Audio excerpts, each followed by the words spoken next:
Hello everyone, कैसे हैं आप सभी लोग। मैं मुस्कान स्वागत करती हूँ आपका आपके अपनी यूट्यूब चैनल AB स्टडी में। आज हम आप लोगों के लिए लेकर आए हैं साइंस के मोस्ट इंपोर्टेंट क्वेश्चन जो आप लोगों के RRB NTPC और सभी कॉम्पिटिटिव एग्जाम्स में बहुत ज़्यादा यूजफुल होने वाले हैं। तो चलिए जल्दी से स्टार्ट करते हैं हमारा वीडियो और देखते हैं हमारा पहला क्वेश्चन। तो हमारा पहला क्वेश्चन क्या है, एनिलिडा ग्रुप में मुख्यतः कौन कौन जंतु आते हैं। तो क्या पूछा गया है कि एनिलिडा जो ग्रुप है, एनिलिडा, ठीक है, एनिलिडा जो ग्रुप है उसमें कौन कौन से जंतु आते हैं। तो कौन कौन से आते हैं, जोंक और केंचुआ, ठीक है। अगला क्वेश्चन, आर्थ्रोपोडा ग्रुप में मुख्यतः कौन कौन जंतु आते हैं। जो आर्थ्रोपोडा है उसमें कौन कौन से जंतु आते हैं। तो उसमें आता है तिलचट्टा, मच्छर, खटमल और मक्खी, ठीक है।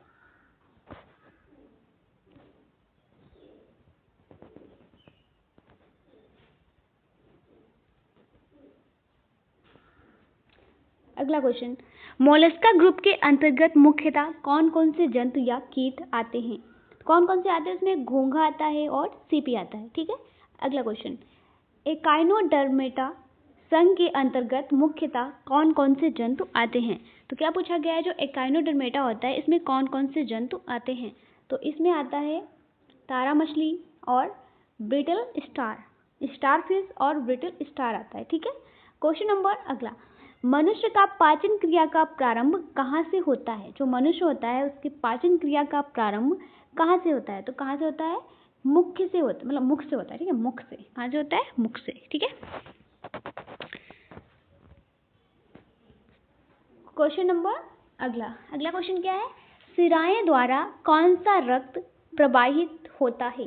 जो सिराएं होती हैं उनके द्वारा कौन सा रक्त प्रवाहित होता है। तो अशुद्ध रक्त प्रवाहित होता है। क्वेश्चन नंबर अगला, धमनी द्वारा कौन सा रक्त प्रवाहित होता है। तो धमनी के द्वारा कौन सा रक्त प्रवाहित होगा, शुद्ध रक्त। अगला क्वेश्चन क्या है, कौन सा विटामिन जल में घुलनशील है। तो क्या हो जाएगा हमारा आंसर, क्या हो जाएगा इसका। तो इसका आंसर हो जाएगा विटामिन बी और विटामिन सी।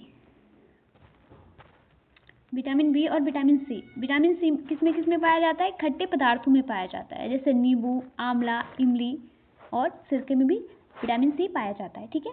क्वेश्चन नंबर अगला, सोडियम का कार्य क्या है। जो सोडियम होता है इसका कार्य क्या होता है।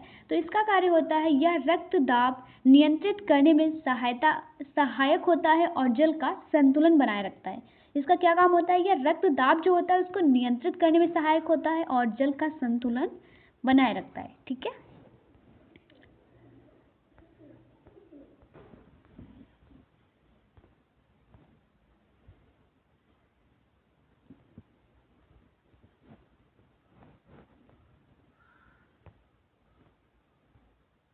अगला क्वेश्चन है हमारा, पोटेशियम का कार्य क्या है, ठीक है। जो पोटेशियम होता है इसका काम क्या होता है।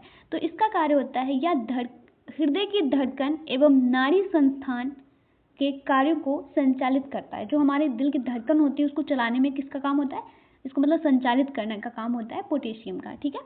अगला क्वेश्चन, ग्लूकोज बिना ऑक्सीजन की उपस्थिति में मांसपेशियों में प्रतिक्रिया कर क्या बनाता है। जो ग्लूकोज होता है वो बिना ऑक्सीजन की उपस्थिति में मांसपेशियों में प्रतिक्रिया कर क्या बनाता है। तो क्या बनाता है, लैक्टिक अम्ल बनाता है, ठीक है।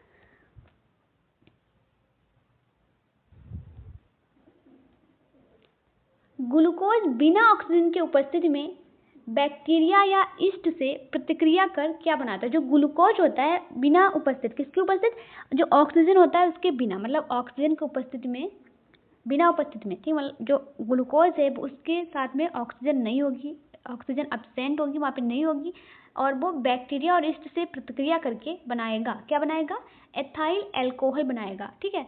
जो ग्लूकोज होता है वो ऑक्सीजन की अनुपस्थिति में क्या बनाएगा, एथाइल अल्कोहल बनाएगा, ईस्ट और बैक्टीरिया से प्रतिक्रिया करके, ठीक है। अगला क्वेश्चन,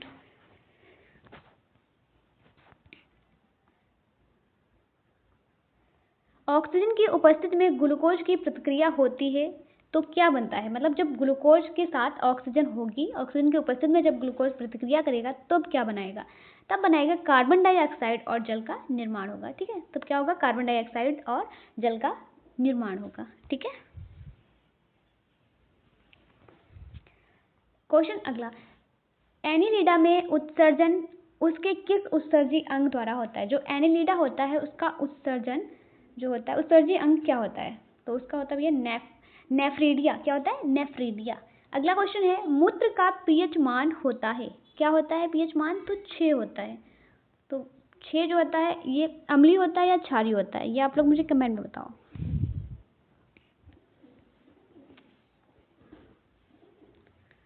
बहिःस्रावी एवं अंतःस्रावी दोनों प्रकार किस ग्रंथि में होते हैं? ये कौन सी ग्रंथि है जिसमें ये दोनों प्रकार होते हैं? तो अभी आपको एक सेकेंड, ये रहा आपका आंसर। किस में होते हैं? अग्नाशय में होते हैं। क्वेश्चन नंबर अगला, पीयूष ग्रंथि या पिट्यूटरी ग्रंथि को किस अन्य नाम से जाना जाता है? जो पीयूष ग्रंथि होती है और पिट्यूटरी ग्रंथि होती है, देखो पीयूष ग्रंथि को ही कहते हैं हम पिट्यूटरी ग्रंथि, और इसका एक और नाम भी होता है, वो होता है मास्टर ग्रंथि। और ये कहाँ पे पाया जाता है ये आप लोग मुझे कमेंट में बताओ। स्प्रिंग को अपनी सामान्य लंबाई पर वापस लौटने के लिए लगने वाला बल कहलाता है। जो स्प्रिंग होती है, मतलब स्प्रिंग को हमने खींचा और सामान्य लंबाई पर वापस लौटने के लिए उसमें जो बल लगता है वो कौन सा बल होता है? वो होता है प्रत्यानयन बल। कौन सा बल होता है? प्रत्यानयन बल। ठीक है, अगला क्वेश्चन,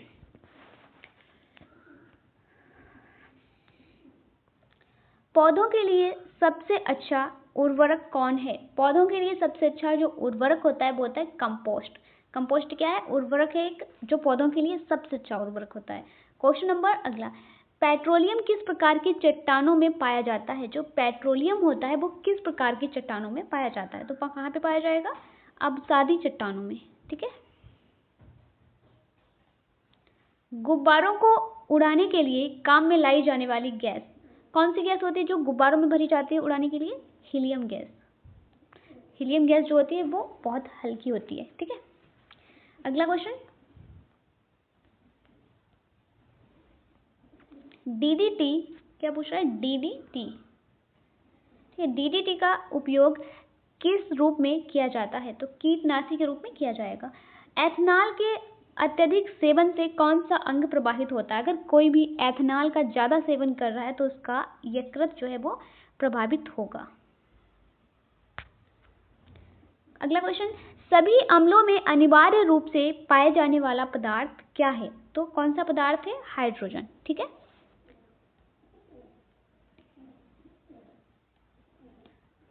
अगला क्वेश्चन, आग लगने तथा फैलने की सबसे कम संभावना किस वस्त्र से होती है? जो सूती वस्त्र होता है इसमें आग लगने और फैलने की संभावना जो होती है वो सबसे कम होती है। ठीक है, कौन से वस्त्र में? सूती वस्त्र में।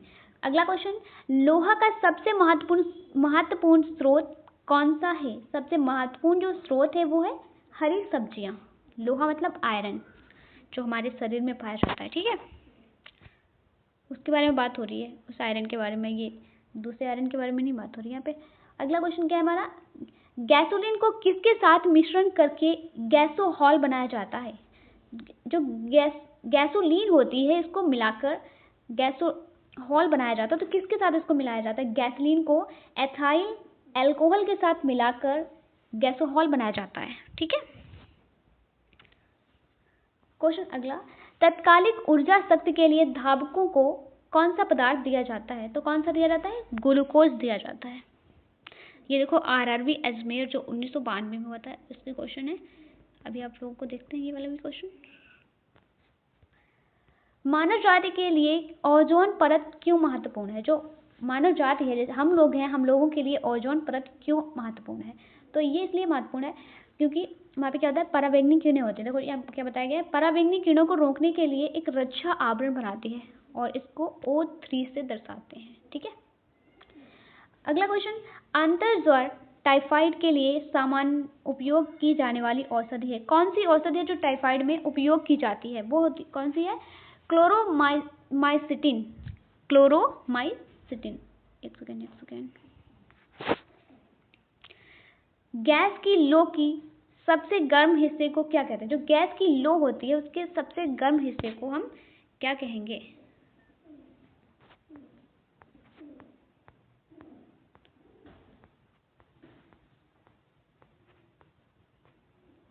क्या कहते हैं उसको? ये देखो, ज्योतिहीन क्षेत्र। सोने का शुद्ध रूप कितने कैरेट का होता है? तो 24 कैरेट का होता है। ठीक है। सिनेबार किसका अयस्क है? सिनेबार जो है वो पारा Hg का अयस्क है। ठीक है। शरीर के ताप का नियंत्रण किसके द्वारा होता है? जो शरीर का ताप होता है उसका नियंत्रण होता है हाइपोथैलेमस के द्वारा।